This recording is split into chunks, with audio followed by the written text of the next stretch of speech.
Tense means होता है काल। टेंस मीन्स क्या होता है? काल।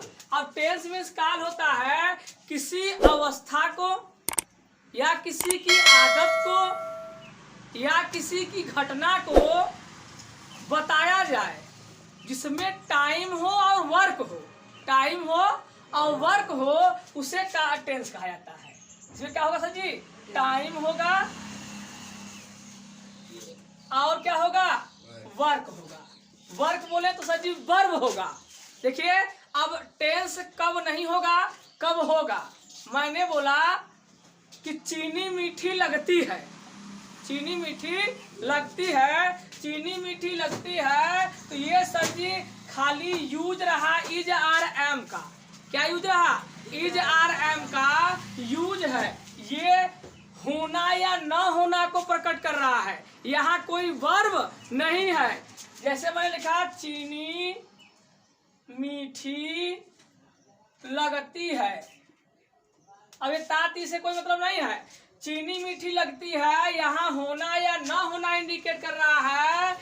द शुगर इज स्वीट, यहाँ इज लगा, यहाँ कोई वर्ब नहीं है। लेकिन टेंसेस जो पढ़ेंगे, टेंसेस में वर्क होगा, टाइम होगा, आदत व्यक्त की जाएगी, अवस्था का व्यक्त किया जाएगा, उसे हम लोग टेंस कहेंगे।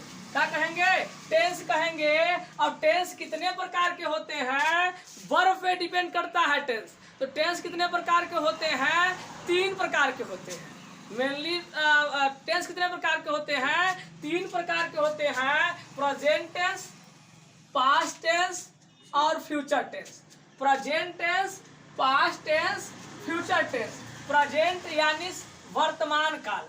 वर्तमान काल मीन्स क्या होगा? जो चल रहा है। वर्तमान मीन्स क्या होगा? जो चल रहा है। वर्तमान काल यानी जो चल रहा है वो वर्तमान काल कहलाएगा। और जो बीत चुका है, जो बीत गया है, वो पास्ट कहलाएगा।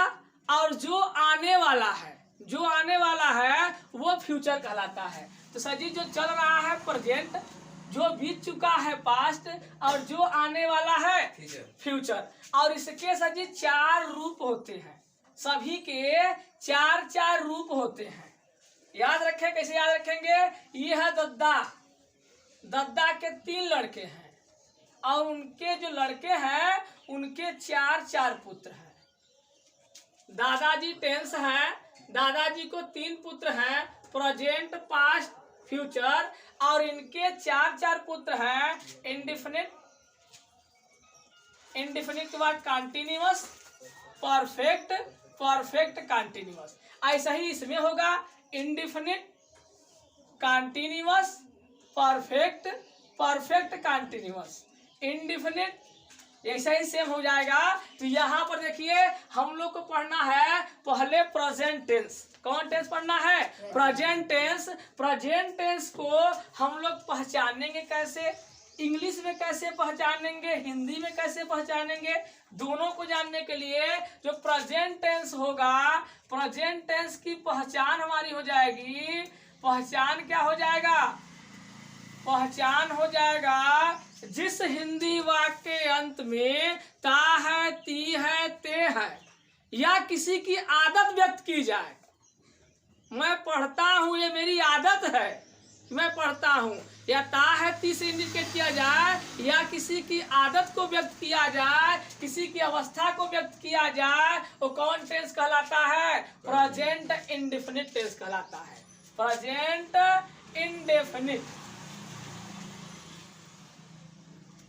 Tense. Present indefinite tense, present indefinite tense को हिंदी में हम लोग सामान्य वर्तमान काल बोलते हैं। सामान्य वर्तमान काल पहचान क्या है सर? पहचान है जिस हिंदी वाक्य के अंत में ता है, ती है, ते है आदि शब्द आए, वो क्या कहलाता है? प्रेजेंट इंडेफिनिट टेंस कहलाता है। सर जी इंग्लिश में कैसे पहचानेंगे? इंग्लिश में सेंटेंस दिया रहेगा, अगर वो अफर्मेटिव सेंटेंस रहेगा तो वर्ब के फर्स्ट फॉर्म में यस या ईएस लगा होगा। यस या ईएस लगा रहेगा वर्ब के कौन से फॉर्म में? फर्स्ट फॉर्म में। फर्स्ट फॉर्म में वर्ब यस या ईएस लगा रहेगा। और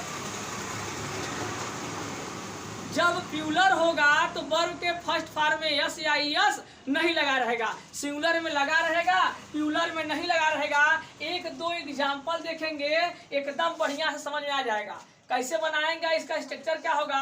पहले हम लोग सब्जेक्ट के लिखेंगे, सब्जेक्ट के बाद वर्ब का फर्स्ट फॉर्म यूज होगा और फर्स्ट फॉर्म में यस या यस लगाएंगे, फिर ऑब्जेक्ट को लगाएंगे और फिर क्या लगाएंगे, अदर वर्ड लगाएंगे, अदर वर्ड्स लगाएंगे। इसी प्रकार से हम लोग टेंस को बनाएंगे।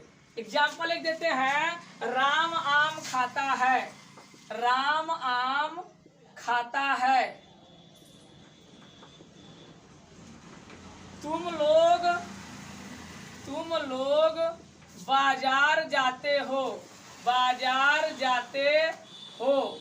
ये सब सेंटेंस कैसे बनाएंगे, देखिए पहले सब्जेक्ट, पहले क्या होगा सब्जेक्ट, सब्जेक्ट क्या है भैया, राम है, सब्जेक्ट क्या है, राम है। और राम के बाद वर्ब क्या है सर जी, खाना। राम इट्स, यस काहे लगाया सर, क्योंकि सर जी ये सिंगुलर है, सिंगुलर में रहेगा तो यस या यस लगेगा और प्लूरल में यस या यस नहीं लगेगा। तो यहाँ Ram it's the mango, Ram it's the mango, ये हमारा सेंटेंस हो गया।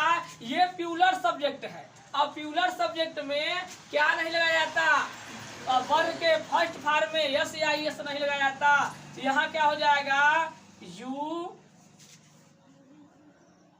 गो to market, you go to market. और यहाँ कहीं यस या यस लगा नहीं लगा, यानी प्लूरल रहेगा तो यस या यस नहीं लगेगा और सिंगुलर रहेगा तो यस या यस लगाया जाएगा। ये सिंपल वर्ड रहा। इससे आप चाहे जो बड़े बड़े सेंटेंस रहेंगे आराम से इसी प्रकार से बना सकते हैं। यहाँ पर देखिए अगला क्या है, नेगेटिव सेंटेंस। नेगेटिव सेंटेंस में क्या होगा, नेगेटिव सेंटेंस, नेगेटिव सेंटेंस इसका कैसे बनेगा भैया। तो नेगेटिव सेंटेंस बनाने के लिए प्रयोग करेंगे डू या डस, डू या डस।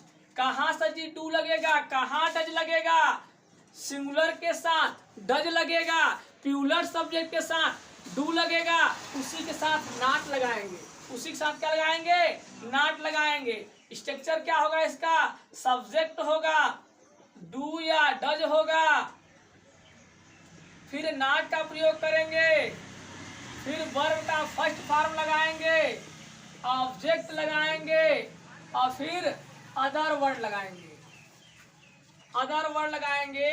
इसी से हमको क्या बना लेंगे, आराम से बना लेंगे हम लोग सेंटेंस। जैसे हम लोग एग्जांपल देते हैं, सीता स्कूल नहीं जाती है, सीता स्कूल नहीं जाती है। तो सीता डज नॉट, कहाँ लगाएंगे डज नॉट, जहां सिंगुलर होगा, क्या होगा सिंगुलर, सिंगुलर सब्जेक्ट के साथ डज नॉट और प्लूरल सब्जेक्ट के साथ डू नॉट का प्रयोग करते हैं। तो सीता सजी सिंगुलर है, Sita does not go to market, go to school. यहाँ पर हो गया Sita does not go to school. अब वर्ब में यस या यस नहीं लगाएंगे, नेगेटिव में सिर्फ कहाँ लगाएंगे, अफर्मेटिव में, वो भी कहाँ, सब सिंगुलर सब्जेक्ट के साथ।